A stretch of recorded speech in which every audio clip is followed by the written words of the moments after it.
Good morning बच्चों। आज हम हिंदी व्याकरण में पाठ 8 का रिवीजन करेंगे। ये पाठ हमने पहले 19 तारीख को पढ़ा दिया था 9वें महीने में, लेकिन अभी फिर इसका रिवीजन कर रहे हैं। तो पाठ 8 क्या है? वचन। वचन इस पाठ में हम पढ़ेंगे कि वचन क्या है और वचन कितने प्रकार के होते हैं, तो ये इसमें पढ़ना है। तो वचन क्या है? शब्द के जिस रूप से उसके एक या अनेक होने का पता चले उसे वचन कहते हैं। इसकी परिभाषा आप लोग याद कर लीजिएगा, इसके प्रकार भी याद कर लीजिएगा, परीक्षा में आ सकता है ये, ठीक है। और इसके प्रकार कितने हैं? 2, एक वचन और बहुवचन। एक वचन मतलब कोई चीज अगर एक है तो वो एक वचन कहलाएगी, और एक से ज्यादा है, 2 है, 4 है, 10 है, 20 है, जितना भी है, तो वो एक से ज्यादा कितना भी है तो वो क्या कहलाएगा? बहुवचन। तो देखिए, जैसे एक वचन की ये परिभाषा, एक वचन संज्ञा का वह रूप जिसमें एक वस्तु या प्राणी का बोध हो उसे एक वचन कहते हैं। जैसे ये सब चीज एक है तो ये क्या हुई? एक वचन हुई। अब देखिए बहुवचन, संज्ञा का वह रूप जिसमें एक से अधिक वस्तुओं या प्राणियों का बोध हो उसे बहुवचन कहते हैं। अब देखिए यहाँ एक वचन में एक लड़की है ना, बहुवचन में 2 लड़कियां हैं, और ये 2 मुर्गे और 3 किताबें, तो ये क्या हो गई? ये सब बहुवचन के उदाहरण हो गए। और ऊपर एक वचन का उदाहरण जो एक एक है। तो एक वचन से बहुवचन बनाने की विधि देखिए। शब्द के अंतिम अ का ए बनाकर, जैसे मेला, आ की मात्रा है ना, और ए की मात्रा लग गई बहुवचन में, मेले, मेला का मेले। ऐसे ये पूरे में आ की मात्रा है, और ये क्या हो गई? बहुवचन बनने में ए की मात्रा में परिवर्तित हो गया। इसमें भी ऐसे ये आ की मात्रा, ये ए की मात्रा। अब देखिए दूसरा तरीका है, जिन शब्दों के अंत में आ न हो उनसे पहले संख्यावाची शब्द लगाकर, जैसे माली। अब इसमें आ की मात्रा तो है नहीं, इन सब में किसी में आ की मात्रा नहीं है, तो इसमें क्या लगा दिया? संख्यावाची शब्द, मतलब संख्या लगा दी 2, 4, 5 जो भी। तो 2 माली, एक वचन में माली और बहुवचन में 2 माली। तो गांव, 4 गांव। ऐसे आलू 5 किलो, 5 आलू, गुरु 3 गुरु, फल 5 फल। मतलब इसमें इसको कैसे बदले? हम बदलने के बाद क्या लगा दिए? संख्या लगा दिए हैं, तो ये बहुवचन हो गया। इसमें आ की मात्रा नहीं है इसलिए इसमें संख्या लगा दी है अपन। आगे देखिए, स्त्रीलिंग शब्द को कैसे बनाते हैं? अंतिम अ को य ए बनाकर, बात बातें, आंख आंखें, बतख बतखें, पुस्तक पुस्तकें, ऐसे करके हम एक वचन से बहुवचन बनाते हैं। किसमें? स्त्रीलिंग शब्द में, है ना। जैसे ये देखिए, फिर दूसरा तरीका, आ के आगे ए जोड़कर, अ के आगे जोड़े, अब आ के आगे जोड़े। ये आ की मात्रा है, ये कोई मात्रा नहीं है अ में। अब देखिए, माता तो माताएं, महिला तो महिलाएं, ए लगा ना। आ की मात्रा जहाँ पूरे में आ की मात्रा है उसमें क्या लग गया? ए लग गया। ये तो अध्यापिका का अध्यापिकाएं, कविता का कविताएं, ऐसे करके ये बना दिए। फिर तीसरा इसमें स्त्रीलिंग शब्द बनाने में ई और छोटी बड़ी में इया लगेगा। जैसे विधि, छोटी की मात्रा विधियाँ, छोटी की मात्रा नीतियाँ, ये बड़ी की मात्रा मिठाइयाँ, बड़ी की दवाइयाँ, ऐसे करके ये भी बना हुआ है। फिर देखिए चौथा क्या है? य को यहाँ करके, बुढ़िया या है तो बहुवचन बनाएंगे बुढ़ियाँ, चूहिया चूहिया, पुड़िया पुड़िया। तो ये क्या हो गया? यहाँ लग गया, यह को यहाँ बना दिया। ये सब यह है और इसको यहाँ बना दिया। अंतिम ऊ या बड़ा ऊ, छोटा ऊ और बड़ा ऊ के आगे यहाँ जोड़कर, वस्तु वस्तुएं, छोटा ऊ, ये छोटा ऊ, ये छोटा ऊ, तीनों छोटा ऊ है। इसमें क्या लगा? ये लग गया, वस्तुएं, धातुएं, ऋतुएं। अब बड़े ऊ में देखिए, बड़े ऊ बड़ो यू, ये है वधु बहू और जू। तो वधुएं, बहुएं और जुएं, सब में ए लगा ना। किसमें? छोटा ऊ और बड़ा ऊ दोनों में क्या लगा? ए लगा। क्या बनाने में? स्त्रीलिंग बहुवचन। फिर कुछ शब्दों के अंत में गण, जन, दल, वृंद का प्रयोग किया जाता है। जैसे छात्र, तो छात्रें तो नहीं लिखेंगे, छात्र गण, उससे पता चलता है कि एक छात्र का समूह है। अध्यापक, अध्यापक गण, भक्त, भक्त गण, मतलब कि एक ग्रुप है, अकेला नहीं। अकेला है तो ये छात्र है, और एक से ज्यादा है तो क्या है? गण लगा दिए। फिर दर्शक गण, नेता गण, सेना दल, ये अपन बहुवचन बना दिए उसको एक वचन से। और कुछ बातें जानते, देखिए कुछ शब्दों के वचन नहीं बदलते, जैसे आंसू, लोग, बाल, प्राण, दर्शन, हस्ताक्षर, इन शब्दों के वचन नहीं बदलते हैं। ये दोनों में एक ही रहता है। आंसुएं तो नहीं लिखेंगे, लोगे नहीं लिखेंगे ना, तो वही ये वचन इसका नहीं बदलता। ये शब्द हमेशा बहुवचन में ही प्रयोग किए जाते हैं। तो ये देखिए, पानी, बरसात, भीड़, जनता, सोना, चांदी आदि शब्द हमेशा एक वचन में ही प्रयोग किए जाते हैं। जैसे अपन बोलते पानी गिर रहा है, बरसात में पानी बरस रहा है, तो अब उसमें क्या बहुवचन तो नहीं लगाएंगे, वो तो एक ही वचन रहेगा। पानी, दो पानी तो नहीं गिरेंगे, एक ही पानी गिरता है एक ही बार। तो प्रायः वचन के अनुसार वाक्य की क्रिया भी बदल जाती है। अब देखिए क्रिया कैसे बदलेगी। आकाश में चिड़िया उड़ रही है, चिड़िया उड़ रही है मतलब एक चिड़िया। आकाश में चिड़िया उड़ रही, यहाँ लगा, यहाँ लग गया, तो ये उड़ रही हैं, चिड़िया उड़ रही हैं, मतलब ये बहुवचन हो गया आपका। फिर वचन बदल से ई, बड़ा ई तथा बड़ा ऊ की मात्रा बदल के ई तथा ऊ हो जाती। जैसे देखिए, बड़ी ई की मात्रा लगी है मिठाई में, मिठाइयाँ में छोटी ई हो गई है। वधु, छोटा ऊ, तो ये दोनों बदल गया। कैसे, बड़ी ई छोटी ई में बदल गई और बड़ा ऊ छोटे ऊ में बदल गया। आदर देने के लिए एक वचन वाले शब्दों को भी बहुवचन की तरह प्रयोग करते हैं। जैसे दादी माँ सो गई हैं, पिताजी बाजार गए हैं, तो ये आदर, दादी या पिताजी को आदर दिया तो क्या लगाया अपन ने, बहुवचन हो गया, हैं लगाया।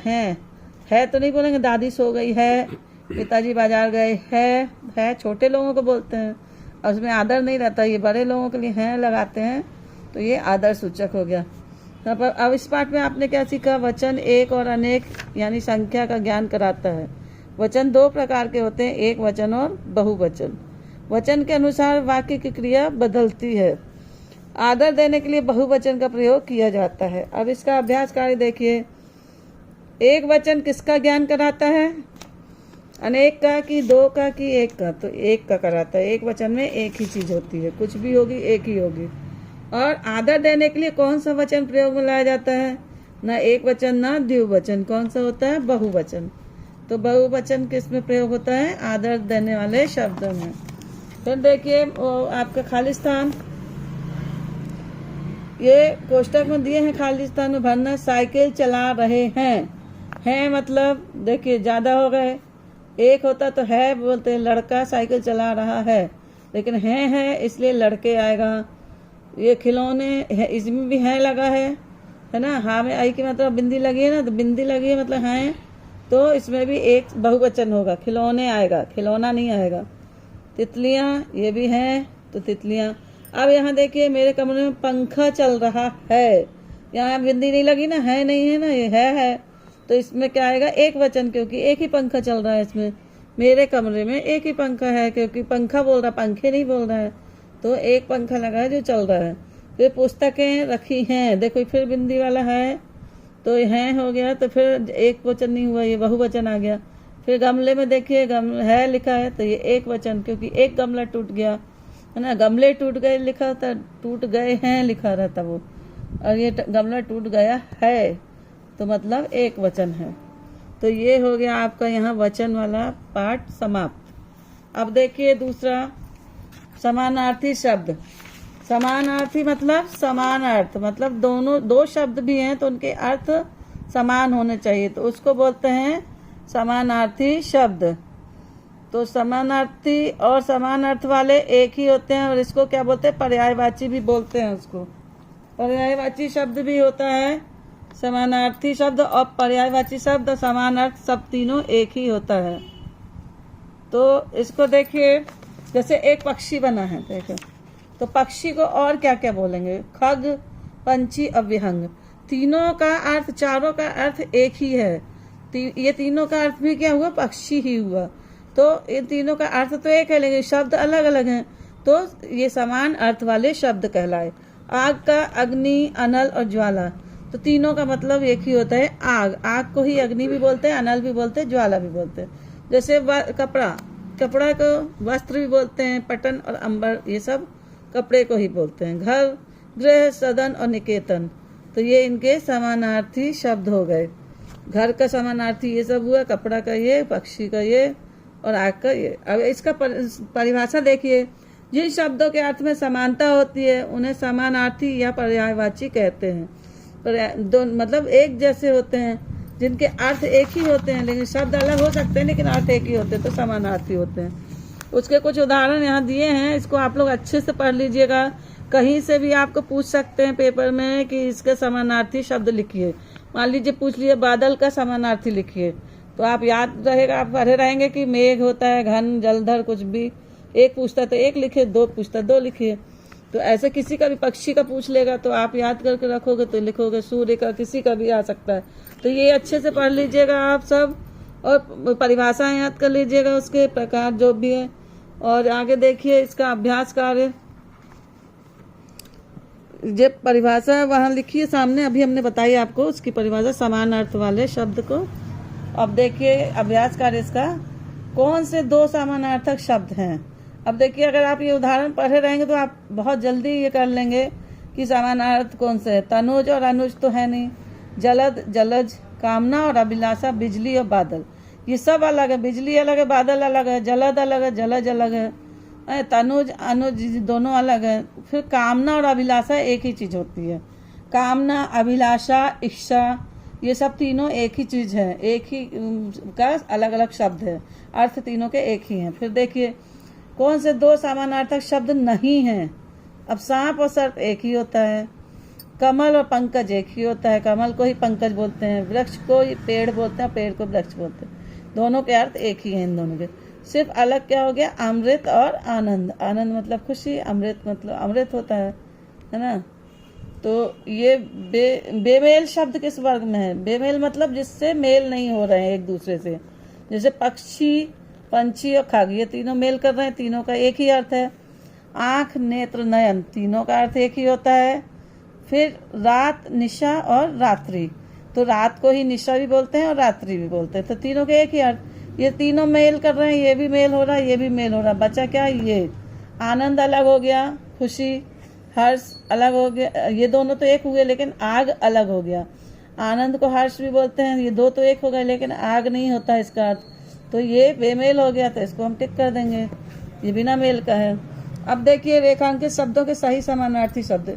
रेखांकित मतलब जिसके नीचे ये रेखा खिंची हुई है, इनके समानार्थी शब्द हमको यहाँ लिखना है, इन्हीं के समान अर्थ वाले शब्द। इच्छा को और क्या बोलते हैं, चाह बोलते ना, हमारी ये चाह है कि हमको ये मिल जाए, या हमारी इच्छा है कि हमको ये मिल जाए, चॉकलेट मिल जाए, बच्चे सोचते ना।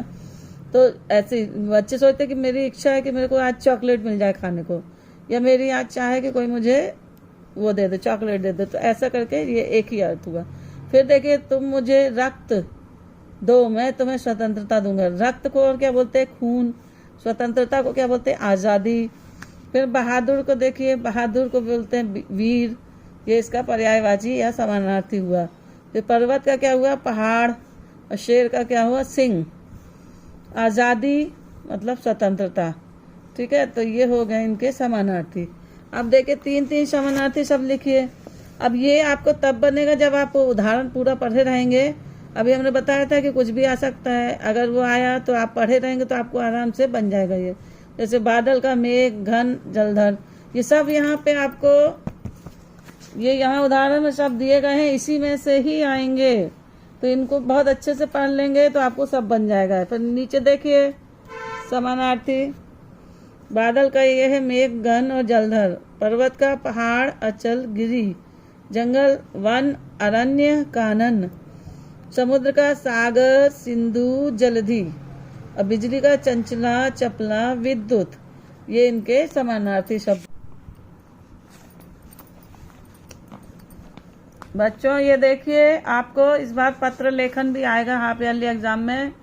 तो पेज नंबर 105 में आप देखिएगा औपचारिक पत्रों के उदाहरण दिए हैं। उसमें पहला, बीमारी के लिए आवेदन, अवकाश हेतु प्रार्थना पत्र लिखना है, आवेदन पत्र।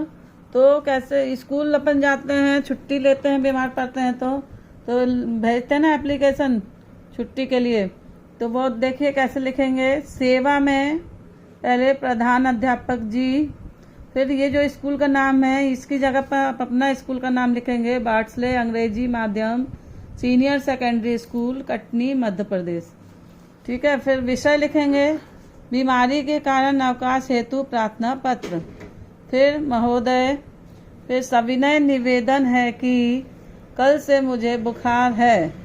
डॉक्टर ने मुझे 3 दिन तक आराम करने की सलाह दी है, इसलिए मैं स्कूल नहीं आ सकता।